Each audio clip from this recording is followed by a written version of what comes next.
E aí, bora falar de uma coisa que tá na nossa mesa todo santo dia: o arroz. Pois é, por trás desse grãozinho tão comum tem um mundo de mitos, rituais e, claro, um poder econômico gigantesco. Hoje a gente vai desvendar essa história, que começa lá nas lendas divinas e termina aqui como motor do agronegócio brasileiro. Para começar, vamos pensar naquela cena clássica, a chuva de arroz nos noivos na saída da igreja. A gente faz isso quase no automático, né? Mas por quê? A resposta está na essência do que a gente vai explorar hoje, o poder simbólico de um simples grão. É isso mesmo. Esse grão, que parece tão básico, é na verdade um verdadeiro baú de significados em culturas do mundo inteiro. Olha só para isso: prosperidade, fertilidade, felicidade. O arroz representa alguns dos nossos desejos mais profundos. Ele não é só comida para o corpo, sabe? Em muitos rituais, ele é visto como um alimento para a alma, um símbolo de esperança por uma vida cheia, uma vida plena. E essa conexão é tão forte que em várias culturas lá na Ásia, a origem do arroz é literalmente divina. Tem um mito que fala que ele nasceu da tal abóbora primordial, a mesmíssima que deu origem à humanidade. Já no Japão, a lenda diz que foi o neto da deusa do sol, Amaterasu, quem trouxe o arroz para a terra. Imagina, um presente dos deuses. Essa importância toda acaba transbordando para o dia a dia, até na forma de falar. Dá uma olhada nessa frase. Lá na China, isso é um cumprimento tão comum quanto o nosso "tudo bem". Perguntar se a pessoa já comeu o arroz do dia é o mesmo que perguntar se a vida tá boa. Isso mostra, né, que para essa cultura, ter comida no prato é a base de todo o bem-estar. Bom, agora vamos sair um pouco desse campo simbólico e embarcar uma jornada bem real. Como foi que o arroz cruzou o mundo para se tornar um pilar da nossa alimentação aqui no Brasil, hein? Essa linha do tempo mostra que foi uma jornada de séculos, viu? Tudo começou bem devagarinho com os portugueses lá no século XVI.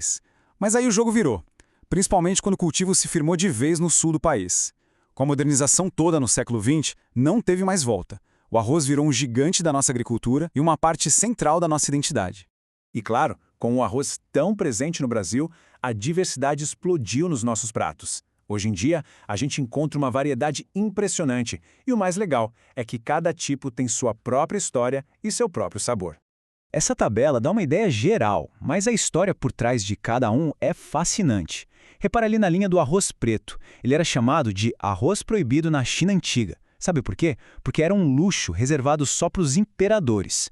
É um baita exemplo de como cada grãozinho, seja o arbóreo italiano ou o basmati indiano, carrega um pedaço da história do mundo. Hoje em dia, a importância do arroz é dupla. Ele é celebrado de duas formas que parecem até opostas, mas que na verdade se completam, de um lado como festa e cultura nas cidades, e do outro como um motor econômico superpoderoso no campo.